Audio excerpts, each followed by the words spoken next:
आप देख रहे हैं यूनिवर्सल न्यूज टुडे। इस समय पिपरौली विकासखंड के ग्राम पंचायत अडलापार में यहाँ की प्रधान मंजू देवी हैं। उनके पति और प्रतिनिधि के रूप में उदय चंद चौहान जी हमारे साथ हैं। आइए उनसे जानते हैं पिछले वित्तीय वर्ष में गांव के विकास हेतु उनके द्वारा क्या कार्य कराए गए हैं, आगामी वित्तीय वर्ष जो शुरू हुआ है इसमें उनके क्या प्रस्ताव है, क्या योजना है। सबसे पहले हमारे ग्राम सभा में आने के लिए आपको धन्यवाद देता हूं। और पिछले साल मैंने अभी बहुत तो काम नहीं करा पाया हूं, क्योंकि कारण था हमारे पास सचिव नहीं थे, लेकिन सचिव आ गए हैं। तो पूर्व माध्यमिक विद्यालय में मैंने शौचालय की मरम्मत कराई है, जिसमें टाइल वाइल कायदे से लगवा दिया है।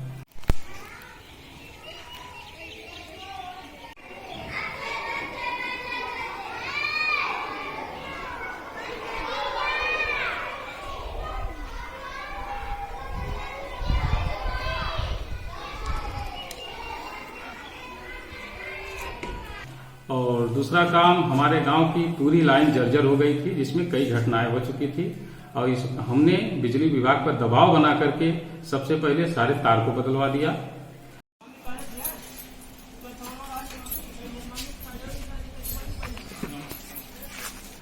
और हमारे यहाँ शासन का आदेश था कि सबसे पहले अपना पंचायत भवन ठीक किया जाए, तो यहाँ काम चल रहा है।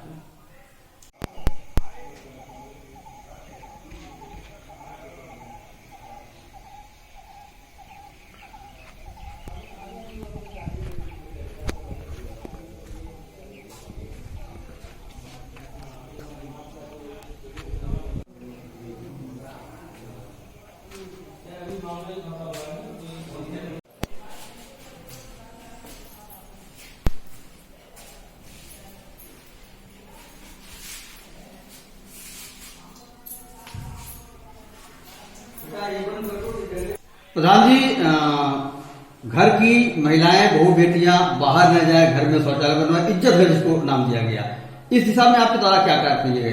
अभी इस विषय पर कोई कार्य नहीं किया गया है, क्योंकि हमारे यहाँ अभी शौचालय जो हमारे समय से नहीं आया है। और हमने लिस्ट तैयार कर लिया है कि शौचालय किसको देना है, किसके पास नहीं है, और गांव की सफाई की विशेष ध्यान हमको रखनी है। जो लिस्ट आपने बनाया उसमें कितने शौचालय की मांग आप कर रहे हैं। हमने 50 शौचालय की मांग की है। आवास देखा जाए तो बहुत ऐसे लोग होंगे जिनके पास आवास नहीं है। आवास देखा जाए तो हमारे यहाँ कई ऐसे लोग हैं जिनके पास आवास नहीं है, और उनकी मड़ई उड़ई की घर है। तो हम प्रयास कर रहे हैं कि अगर जैसे ही आवास की योजना चलेगी तैसे उनको हम आवास दिलवाएं। लगभग कितने लोग हैं?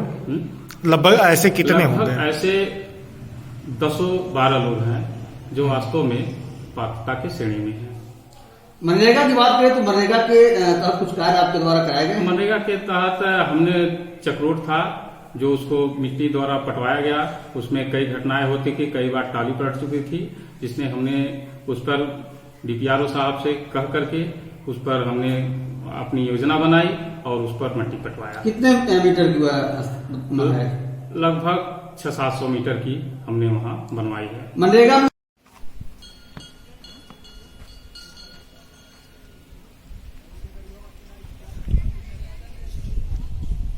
में जो आपके पास जॉब कार्ड होल्डर है, कितने हैं जॉब कार्ड होल्डर? हमारे यहाँ जॉब कार्ड होल्डर सारे, चूंकि नए में हमारे समय में 70-80 लोगों का बना है, अब पुराने में लगभग 300 थे। मान के चलिए 370-80 हैं। इसमें कुछ मृतक हो गए हैं, उनका अभी नाम नहीं कटा है, उनका भी अभी नाम में है। मनरेगा के तहत कितने को आपने काम दिया? मनरेगा के तहत मैं कई लोगों को, जो जितना हमारे 700 मीटर के अंदर काम की योजनाएं चली, उस योजनाओं के अंतर्गत मैंने 100 दिन का कई महिलाओं को पूरा किया। आप युवा हैं, शिक्षित बेरोजगारों के लिए आपने कौशल विकास मिशन के तहत कोई कार्य किया है क्या? अभी ऐसा चीज नहीं मुझे कहीं से प्रदान हुआ है जिससे मैं ये चीज कर पाऊं, और ना ही मुझे इस विषय पर बहुत ज्यादा जानकारी है। और अगर होगी जानकारी तो इस पर भी हम कार्य करेंगे। सोख्ता या गड्ढे की बात करें तो कुछ आपके गांव में जरूरत रही होगी, बना क्या? सोख्ता बना है हमारे यहाँ, सोख्ता बना है हमारे यहाँ, करीब 7 सोख्ता बन चुका है। 7? हाँ, 7 सोख्ता बन चुका। और कचरे के लिए भी नाड़े भी बन गया है और बरनी भी बन गई है। ये हल्के फुल्के काम चल रहे हैं। आपके यहाँ गढ़ई इत्यादि कुल कितनी है? हमारे यहाँ कुल गढ़ई लगभग 5 हैं। इस पे कोई काम हुआ है? अभी गढ़ई पर कोई काम नहीं हुआ है, ना ही उस पर कोई मतदान कुछ खर्च हुआ है। इस साल जो है प्रयास में है कि इस पर कार्रवाई किया जाएगा। शुद्ध पेयजल की एक योजना चल रही है, पूरे देश में चल रही है कि सबको शुद्ध जल मिले पीने के लिए। इस दिशा में कुछ कार्य हुए हैं? हाँ, इस दिशा में हमारे यहाँ जो बड़े इंडिया मार्का हैं, जितने भी नल थे वह जो चालू नहीं था उसलिए मैंने चालू करवा दिया है। आपके यहाँ सफाई व्यवस्था कैसी है? हमारे यहाँ सफाई व्यवस्था लगभग ठीक होती जा रही है, काम चल रहा है। कितने सफाई कर्मी हैं? हमारे यहाँ 2 सफाई कर्मी हैं। आते हैं नियमित? हाँ, आते हैं।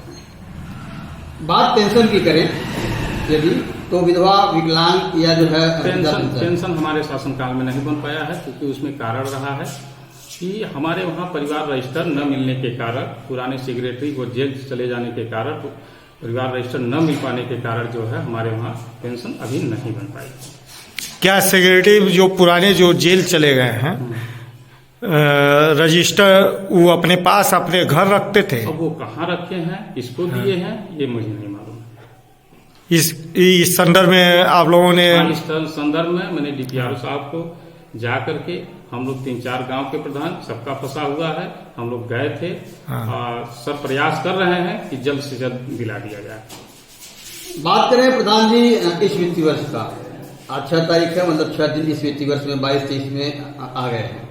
इस 22-23 में कुछ आपने प्रस्ताव बनाया होगा विकास के लिए, क्या क्या ऐसे प्रस्ताव हैं जो ऐसे कई प्रस्ताव बने हैं। कई जगह इंटरलॉकिंग हमारे वहाँ का पूरी तरह से टूट गया है, सबसे पहले मैंने उसको बनाया है। और 4-5 गड्ढे हैं जिनको सफाई के लिए प्रस्ताव मैंने बना दिया है। और हमारे यहाँ कई खड़ंजे हैं, कई नालियां हैं, ये सब प्रस्ताव बनाकर भेज दिया है। कहीं कहीं ऐसा भी देखने में आता है कि शादी विवाह के लिए, जो कि विद्यालयों में पहले था कि लोग बारात ठहरा देते थे, अब वहाँ प्रतिबंधित कर दिया गया है शासन की ओर से। तो शादी विवाह के लिए कहीं न कहीं समस्या आती है बारात ठहराने की। ऐसी कोई समस्या आपके गाँव में है क्या? नहीं, ऐसी समस्या तो नहीं है। हमारे गाँव के चारों तरफ कहीं पंचायत भवन की जमीन है, तो कहीं विद्यालय की जमीन, खुली जमीन है, कहीं पूर्व माध्यमिक विद्यालय की जमीन। तो गांव के चारों तरफ ऐसे जमीनें हैं जहां लोग यूज कर ले रहे हैं शादी ब्याह के। क्या विवाह घर इत्यादि बनवाने की कोई योजना आपने नहीं बनाई है? अभी तो फिलहाल हम नहीं बनाए हैं। जो काम आपने कराए हैं पिछले वित्तीय वर्ष में, क्या उन कामों को हमारे चैनल के माध्यम से दर्शकों को, जनता को दिखाएंगे क्या? दिखा सकते हैं। इस समय हमारे पास बेलवागाड़ी, कैली और अहिलापार के सचिव हैं। आइए हम उनसे जानते हैं कि प्रधान द्वारा जो प्रस्ताव दिए गए हैं, उन प्रस्ताव को विकास के लिए वह कैसे आगे बढ़ाएंगे, उनसे बात करते हैं। सर्वप्रथम सर थैंक यू आपको कि विकास संबंधी योजनाओं के बारे में चर्चा करने के लिए आपने या बताने के लिए मौका दिया। और इस संबंध में मैं यही कहूँगा कि जो भी ग्राम पंचायतों से संबंधित कार्य योजनाएं प्रधान जी महोदय द्वारा उपलब्ध कराई गई हैं, उन सभी कार्य योजनाओं को परीक्षण के द्वारा उसको देख करके और जनहित में जो भी उचित होगा उसके क्रियान्वयन के संबंध में विभागीय कार्रवाई की जाए।